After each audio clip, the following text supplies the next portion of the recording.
Well, hello everyone, and welcome back to another True Crime Time with Junebug. That's me. And I know what you're thinking. Girl, this is so soon.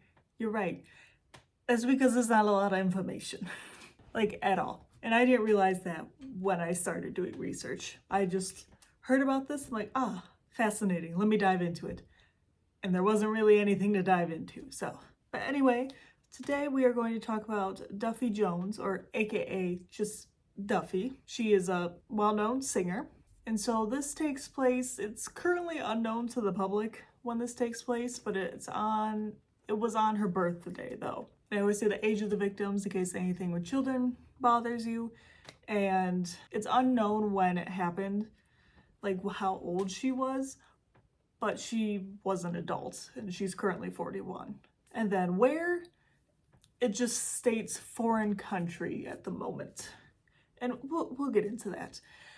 Because the status of this is maybe solved with a question mark. And again, we'll get into it. Just hold your horses. So again, want to note that this will be pretty short because again, I didn't realize how little info there actually was. But I also don't want to just give basically like a biography of her life because she's alive and it's very easily accessible. Like if you want to know more about like her actual music career, because like I like music, like I like her music. Warwick Avenue is I've been listening to that a lot this week, but like actual like dealing with producers, like clubs people have played in, like the nitty gritty of music careers. I'm like like it doesn't matter who. I just want to listen to the music.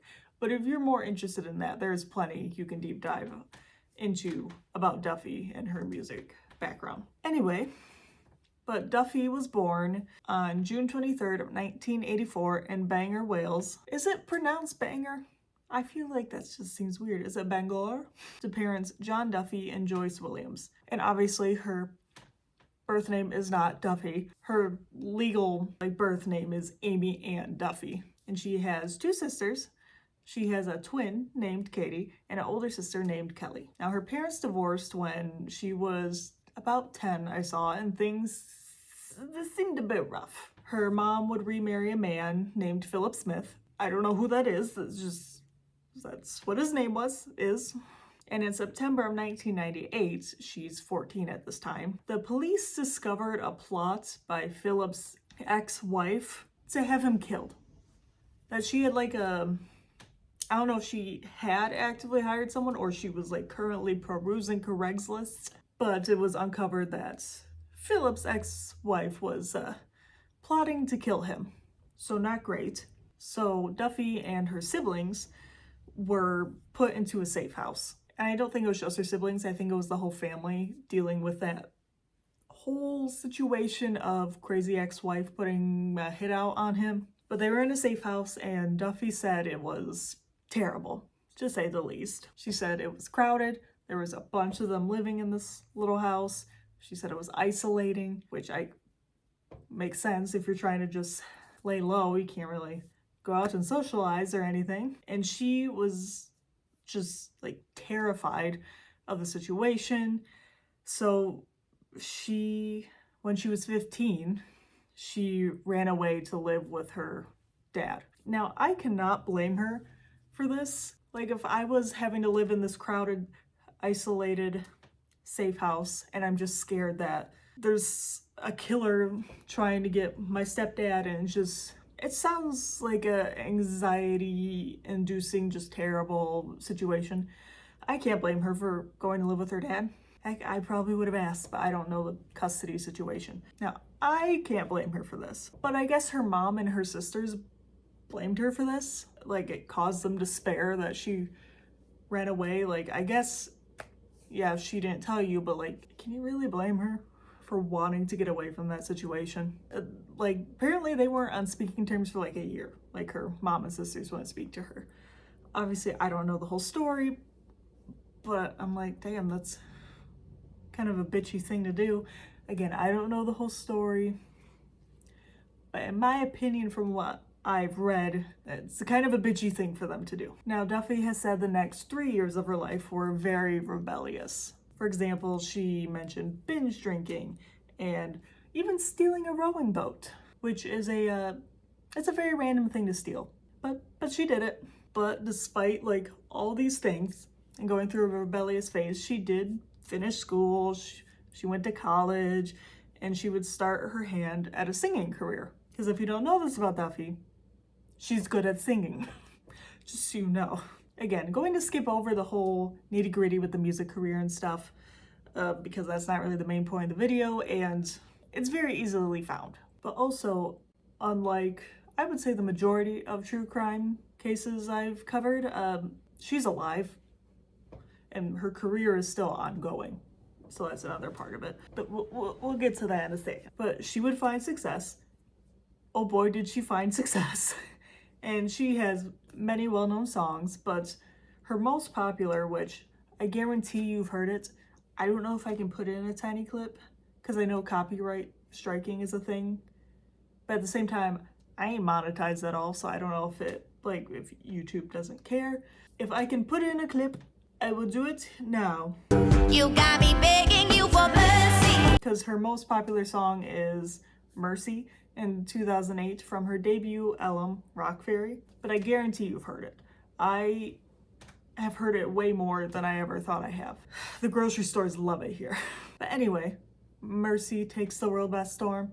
I still hear it popping at the grocery stores in Michigan. She's doing her thing, and a few years go by and she's released her second album, and a third album is being worked on. At this point, it's 2011. But an album never comes out, and Duffy all but disappears from the public eye. It wasn't until 2020, so 9 years later, that she explained why she disappeared. And on February 25th of 2020, she made a statement on her official website that she had been, quote, raped and drugged and held hostage over some weeks, end quote. And she had disappeared to try and heal from the ordeal. And then later in April of 2020, she would reveal more details, and that she had been drugged at a restaurant on her birthday, unfortunately.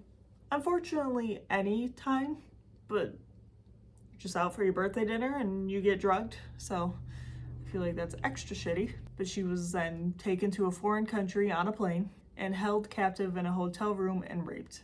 Now, she, as of right now, has not disclosed who did this or when or where, like what country it was. She has said she spent, quote, almost 10 years completely alone, end quote. And she gives thanks to her psychologists for helping her get through this, and she wants to leave that decade behind. She is slowly returning to the public eye. She has posted once or twice on her Instagram for the first time in who knows how long. And she did release 2 songs that were supposed to be on her third album but weren't.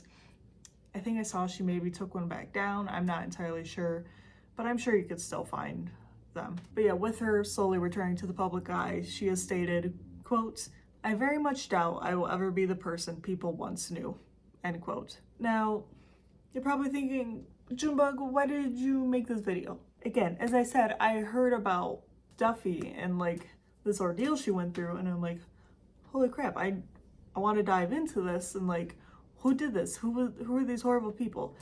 And when I started doing the research, there wasn't anything. But I had already done a bunch of research on her upbringing. I'm like, okay, I'm just gonna push forward. But she is actually planning on discussing the ordeal in detail for the first time, because she is currently working with Disney Plus on a documentary about the assault. I don't know when it's coming out. I tried to find a date. I don't think it has one solidified yet, but when it comes out, I do want to watch it. So I guess this video was kind of just remember that Duffy is still out there. Give her music some listens.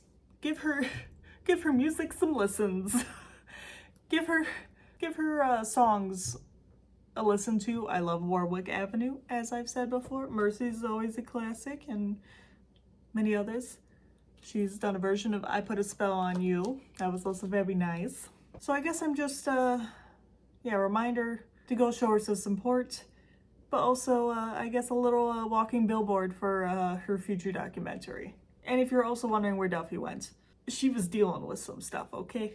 Cut her some slack. Anyway, that is all I know, which isn't much at all, but I did what I could. So, have a nice day, I guess.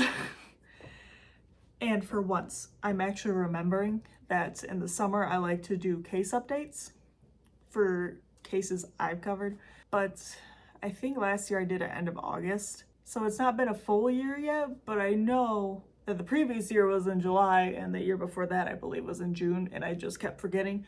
So maybe I'll get back to doing it in June soon. So my next video will probably be case updates. So it's a bit different again.